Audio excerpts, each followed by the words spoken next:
the sports buffet always loves to bring on people that are not necessarily associated with a sport, a sportscaster or whatnot, but love to kind of get their, how they started, what they're interested in, things like that. And we've got Logan Sherrill from WDBJ 7 with us. He is one of the main anchors, but he's also a big pro wrestling fan. So we're going to get into that a little bit too. Quick question. What is the most mispronounced version of your last name that you ever heard? Let me tell you something, brother. Bob, probably Sherrill. Okay. I think it may be because I'm from North Carolina, so we get pretty thick accents down that way, and the most mispronounced, just Sherrill or Sherrill. Right. I've heard that I could one. see Those that are one. probably, those are the two most common. And then the amount of times I'll have to tell somebody, like, whenever I'm selling my name, I'm like, 2 R's, 2 L's. Good to go. But a lot of times it's usually with 1 R or 1 L. So what got you into the news business and wanting to be a news anchor, or was that not your initial passion and it just kind of happened that way? Initially, I just wanted to do sports because I ran cross country, played baseball, left basketball to my older and younger brother. They were the whizzes, the floor generals, if you will. Now, where did you go to high school? A little bitty school called Bunker Hill High School. My graduating class, I think, had about 202 people in it. Itty bitty. Okay. And we're all too kind of little to play football. Never really got into that. But my junior year of high school, I just kind of got bit with the sports center bug. Every guy wanted to be either a pro athlete or lead anchor for the 6 p.m. Sports Center.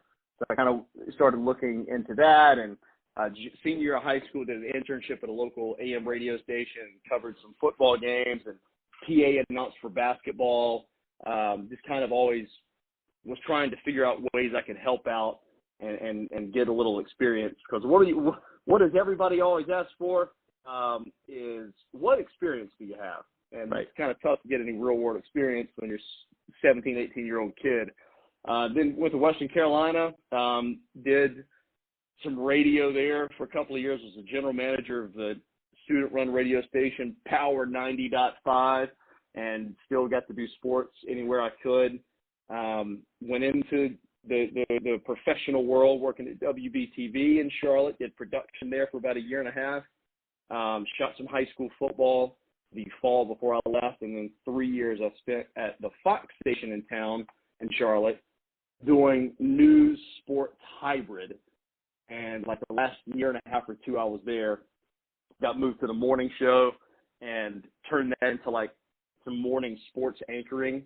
And eventually WDBJ called, came up here, and that was another one. It was a sports news hybrid. I came up to be the weekend anchor and sports reporter. Had no intention of being here more than a year and a half, 2 years. And lo and behold, one of the main anchors left, slid into the 11. 7 at 4 started that fall of 17, because I started in Roanoke in January of 17. One thing led to another. I thought I had a plan. Guy had another plan. He had the plan, and I'm like, oh, okay. There's this cute little blonde up here. What's your name? Oh, Taylor Coleman. Hi. One thing led to another, Bob, and now we're married, and I've been here for 6.5 years, loving every second of it. Is it tough to, I don't want to say is it tough to stick to news, but is it tough to not morph your sports fandom into news and stick with, being the news anchor? Oh, no, that's the beauty of being in news, because you can be a fan. Like when I was doing sports, I couldn't be like, oh, man, I really love the Carolina Panthers, but I've got to report on the Panthers objectively. Darn, how am I going to do this? Shoot, up here in Roanoke, I could, go Panthers. Right. Down them, baby. No, it was definitely difficult living in Charlotte, work against sports in Charlotte, and having to not kind of fanboy whenever I would, because during the season we were at Bank of America Stadium more than we were in the actual newsroom for 5-6 months of the year. Sure. So that was a little tough, but yeah, and then once I moved to the Monday through Friday gig and I got off the weekend, I'll still do sports whenever need be. I mean, hey, we were just in North Wilkesboro Speedway for a 7 at 4 live show talking about the All-Star race. I mean, that's all about sports. Right. But the Monday through Friday gig, Bob, it ain't bad. Right. Right. And hey, you get to do cool things like do a little pro wrestling stuff, which we're going to talk about now. How did you get to be a fan of pro wrestling? Just the geographic area where you grew up? I think always as a little kid, you know, it was never really on. I'm sure Mom was probably always like, yeah, don't watch that wrestling or whatever. But I know my neighbor 2 doors up, buddy of mine named Ryan Abernathy, he was a big wrestling fan. He had like all of the WWF action figures, and he had the ring and a cage and ladders and all this stuff. We'd always play with those. You remember what were they called? Battle Buddies or Wrestling Buddies. Wrestling Buddies. You remember like Yep. Hollywood Hulk Hogan, Randy Yep. Savage, Sting? He had a bunch of those, and I mean, we would play with those things until the batteries ran out of them. But I didn't watch weekly programming. It wasn't until, and it's funny, like how it all happened. I was in college at Western Carolina, just 45 minutes west of Asheville, and it was the national championship game of basketball, because the national championship game is always like right around WrestleMania, it's first week of Right. April. Yep. And I remember seeing on Facebook or Twitter or something, it was what was it? It was the Mania in Atlanta. So what was that, like 28? Something around there, yeah. But The Rock was like, The Rock was back, and he was the host. So me not being a true diehard fan yet, I saw that and I started watching a little bit. And then the end of that WrestleMania, John Cena and The Miz is the champion.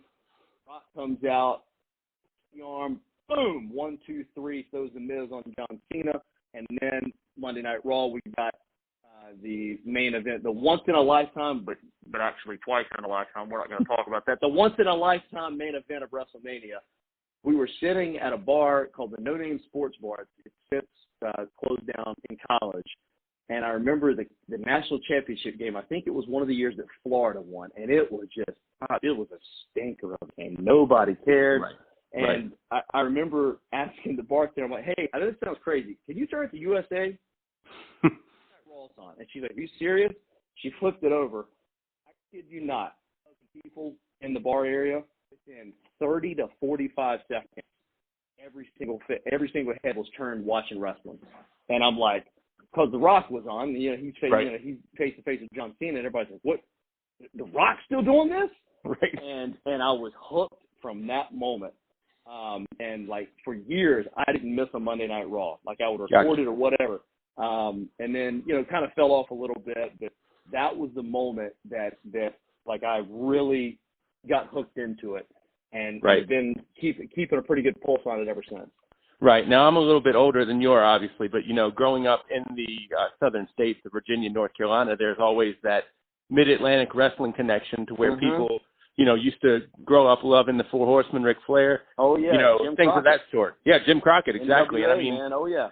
Those small little shows. I never went to my first show until I was about, I went to Manelason High School and Manelason Middle School up in Amherst County, and then I went to the Roanoke Civic Center, but not till I was like 14. So, I mean, I missed out on the early 90s, late 80s stuff, which would have been much cooler, but you got to do something cool, which was, I believe it was, a few months ago or a year with the Comic-Con in Roanoke? Yeah, so Biglet Comic-Con, J.D. Sutphin here in Roanoke, his group puts that on. And a couple of years ago, he's a regular on our 7 at 4 show, coming in, promoting it and everything. And I can't remember if he asked me or I mentioned to him, because Comic-Con was starting to get a little steam. I may have been like, have you ever thought about getting wrestlers here? And he said, no, not really. I mean, I don't think he watched. And I said, well, wrestlers travel to these shows, man, and people will travel to see these wrestlers. Is that really? I said, yeah. Like it's a crazy fandom that only wrestling fans kind of get.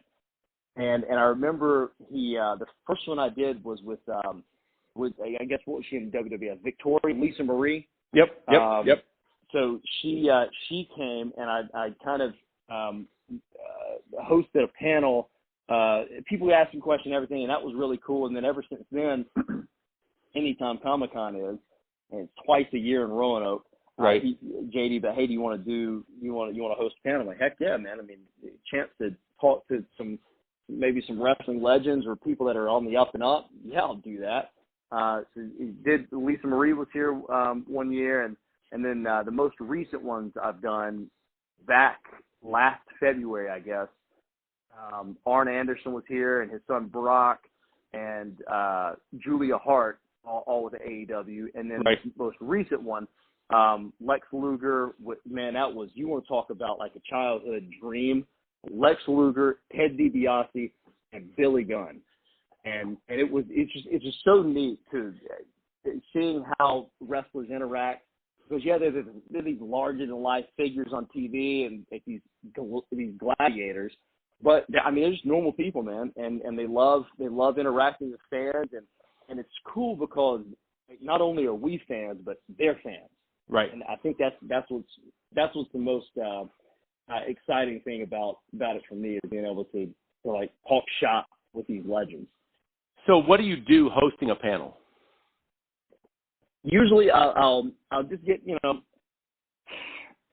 maybe look and see, especially like, for instance, Arn Anderson, mm-hmm. or Ted DiBiase, or like these guys that have been around, they've been on the roads for a long time, brother. Sure. I'll check and see, because, like there's wrestling references or WrestleNomics or whatever it might be. And then thank God for the internet, right. because there are these such detailed old cards. And I'll check and see if any of these guys or gals have been to Roanoke before. And, mm-hmm. I mean, they might remember, they might not. But I know there was one, I brought one up to Arn Anderson, because he was in a War Games in Roanoke way back in the day. 1994, too. Yep. 1994, I was there. It's one of the first it's like one of the first pay-per-view War Games. Yep. And the only pay-per-view I know of in Roanoke, actually, off the top of my head. No kidding. Well, mm-hmm. Hey, maybe the turnout in Salem, maybe we can get us a Dynamite or something here. I don't know. Well, I don't know if we'll get a pay-per-view, but maybe right. like a televised that'd be nice. show. But I brought that up to him, and it just kind of like, he shook his head a little bit. It almost caught him off guard. He was like, hey, kind of did your homework. I'm like, yeah, I'm not going to come up here and be like, so what do you like about wrestling? Like kind of basic things. I want to get in the weeds a little bit with these folks, but yeah, just kind of some basic knowledge of who you're interviewing or who's going to be on this panel, just so you don't if there's a lull or a dead moment that you're not just kind of standing up there twiddling your thumbs, Right. So I know that we're both fans, and we see these things like Dark Side Ring and things like that. What do you think of programs like that? And do they interest you? Like Dark Side? Yeah. Because I am a sucker for any kind of documentary or right. or like these.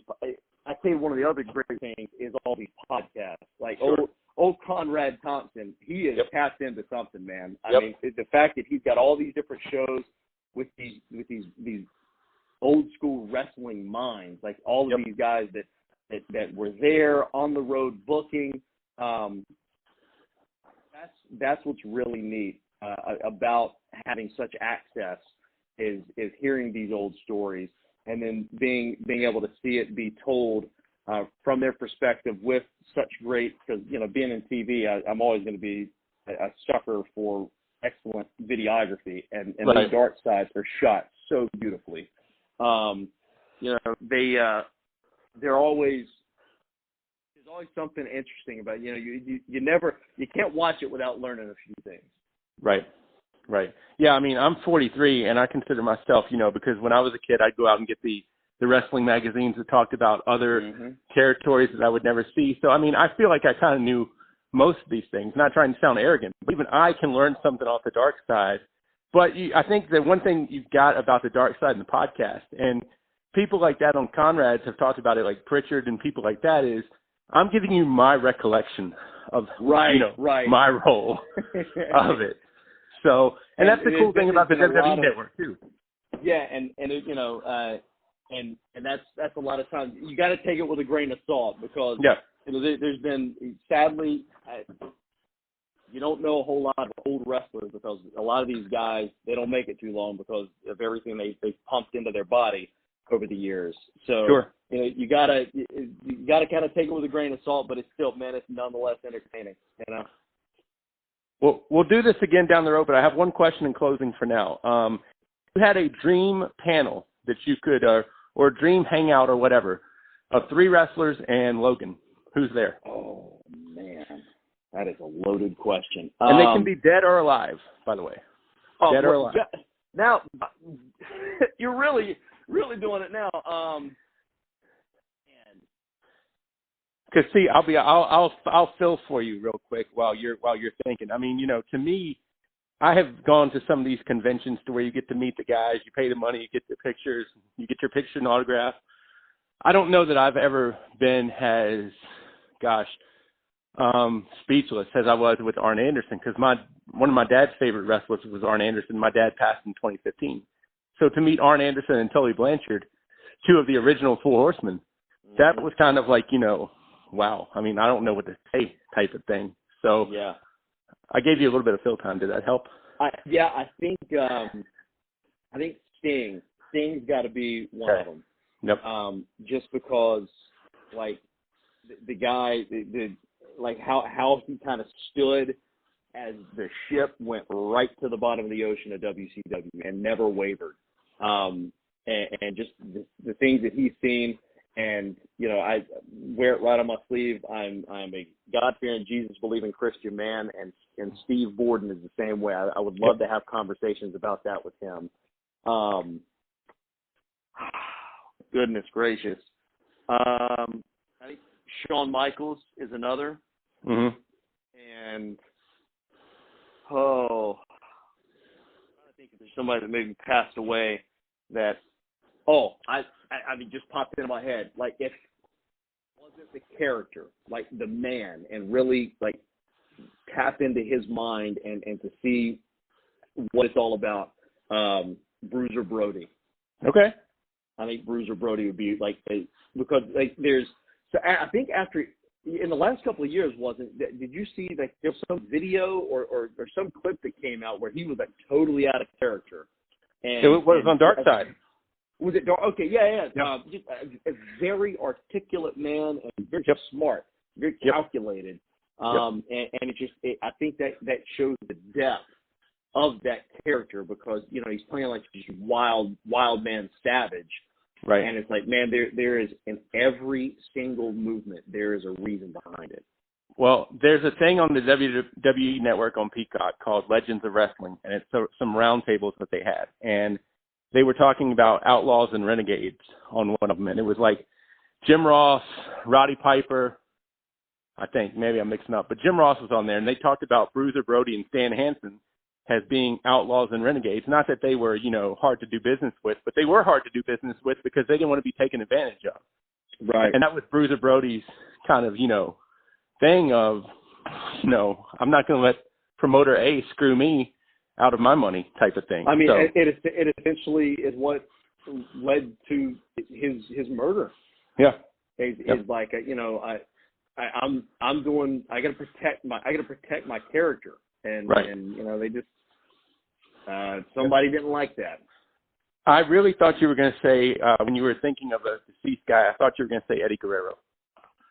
Ooh, Eddie, that's not a good one. Because that's more from your time frame of, because like I said, you're younger than me. That was the Nitro Raw era. And honestly, I thought you were going to say CM Punk. If it was just a conversation and maybe it wouldn't lead to being drugged via his Instagram, if wrestling fans would get that joke.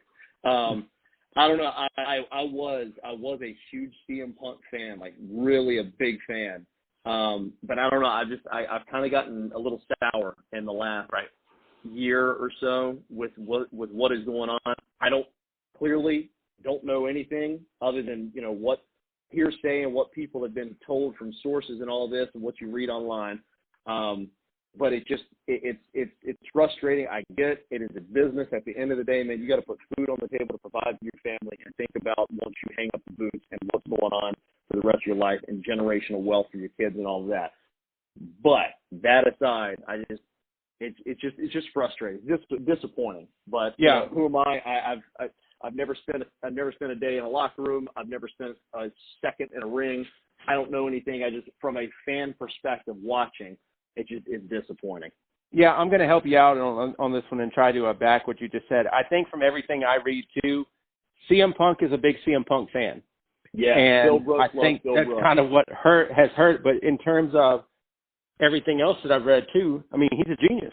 He's a really smart guy. He's kind of one of those throwback guys. But I think his biggest enemy sometimes, again, from what I've read, because I've never met the man or anything like that, but I think from what I've read, he is his own worst enemy sometimes too. Yeah, sadly enough. That's for another time. We'll talk about Yep. AEW another time too. So, Logan, I had a blast with you, and we'll talk again down the road. Yeah, Bob, it's great, man. Can't wait to get back in the weeds with you, talking wrestling. We'll do it.